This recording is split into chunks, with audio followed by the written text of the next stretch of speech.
Washington mornings on the Mall. 105.9 FM. And AM 630. WMAL. 8:37 on WMAL, where Washington comes to talk. Brian Wilson, Larry O'Connor, joined on the line now by our good friend from the Fox News Channel. You see him every night on Special Report with Bret Baier. It is indeed Bret Baier. How are you, Bret? Morning, guys. Morning. Well, I want to start off. We haven't really talked because we've been diverted into other stuff this morning. I haven't talked really much about where we are in the negotiations to avoid that Thelma and Louise moment where we all go flying off the fiscal cliff. Where are we? We are where we were. No. From everything we're hearing, it's kind of status quo, that there hasn't been much progress made despite a few other face-to-face meetings, including one last night about just shy of an hour at the White House, where Speaker Boehner went over there. We are hearing that there was not a ton of movement, that both camps are where they are. The Republicans and Speaker Boehner want to see more on spending, and the White House needs to see definitive moves on tax rates, and not really giving on what they say they've already done in spending cuts, and want to deal with that in the next kind of round of the big picture. I've heard that both sides find each other's offer rather insulting. Is that what you're hearing?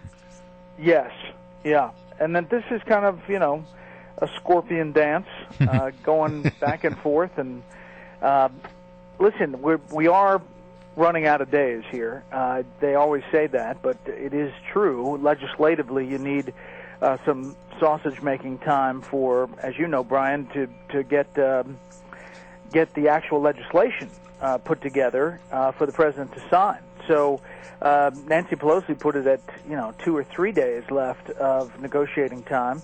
It's very possible that it doesn't get done before Christmas, and that after they get back from Christmas, that the House passes both two bills, one that passes the middle-class tax cuts and one that passes the upper tier, and that the Senate shoots down the upper tier, and we avoid the cliff, but Republicans lose the top tier and fight the spending battle by using the leverage on the debt ceiling in the new year.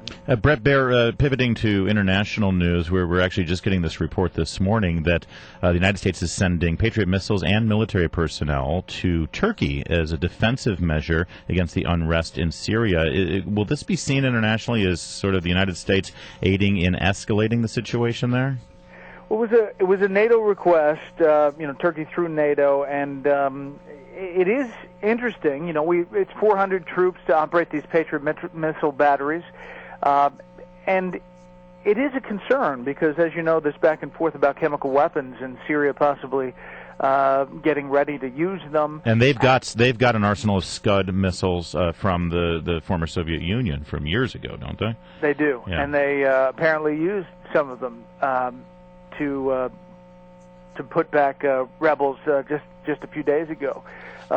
So there's real concern about it, and the Turks made the request. I think it's being seen in a NATO framework, but anytime U.S. troops are deployed along, in that region, it's always seen as, is this a prelude to a bigger intervention? If chemical weapons are used in any way, shape, or form, I could foresee probably, and a lot of people could see, some kind of no-fly zone where Syrians would escape to, a kind of a safe zone to try to get out of there. Bret, much has been said, of course, about the big news yesterday afternoon. Susan Rice, United States Ambassador to the United Nations, withdrawing her name for consideration to be the next Secretary of State. I thought of you specifically when I read a story at BuzzFeed Politics where they said, well, Rice has withdrawn her name. This marks the end of the Benghazi scandal. It's over. The Republicans have their scalp. She's the representative. Nothing more to see there in Benghazi. Now, move along. You've been tireless, Bret, personally, and your show, Special Report, have been so good at uncovering and peeling back this story layer after layer. Is it over now, Bret? Are you done? Are you going to fold up your tent?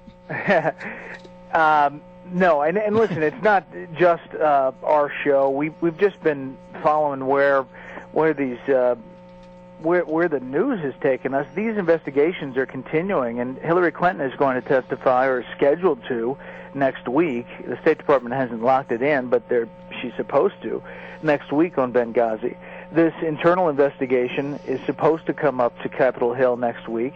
And we had the House Intelligence Committee Chairman, Mike Rogers, yesterday saying it was there were egregious errors and really faulting the State Department for the security ahead of time, saying there were many, many problems that he's already seen. I think, frankly, we're just at the beginning until we get see what's inside the internal report. All right, but now it's becoming that some people are saying, I've noticed Madeleine Albright has come out and said, well, this was overtly political. Others have said, well, this is the old boy network. Some have suggested that Susan Rice was not considered for this job because of her race. It really has sort of devolved into a very ugly conversation. Yeah. I mean, I just cite what Jonah Goldberg said on the panel last night, on my panel on Special Report. It's interesting, that whole conversation, that Republicans would wait for 5 secretaries of state before pouncing to become racist and sexist. Yes, exactly. You'd think with Madeleine Albright, the Old Boys Network would have worked. But apparently, I mean, there are many different points of view. I've heard them all this morning. But it's I think a lot of the criticism of Susan Rice as of late, in recent days, was coming from the left. It was coming from her time and comments about Africa during the Clinton administration. It was about her connection to the Keystone Pipeline and environmentalist groups. This wasn't stuff about being a woman or anything to do with race. It was left-leaning groups that were the loudest and columnists from the left. So do we get Kerry at State and Hagel at Defense?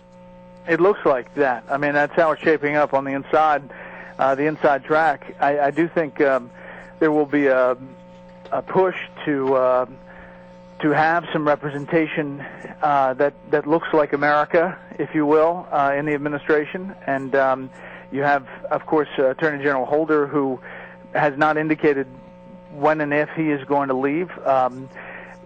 But you may have Secretary Napolitano move over to that position, to Attorney General. And then you have Treasury, and, could that be filled by a woman? That's a possibility. Jack Lew, the current Chief of Staff, was talked about, but there are others. And I think if Hagel and Kerry take State and Defense, I think the administration will want to have kind of a broad perspective, just knowing. Sure, a diverse-looking cabinet. About what America looks like. Hey, Brett, real quickly, you're not nearly as geeky as I am, but did you catch The Hobbit at midnight last night, or are you going to catch it today? No. Oh. I've seen some write-ups of it. All right. So have I. I think I can skip it. I'm all over All right, it. Brett, thank you so much. Always good to have you here. All right.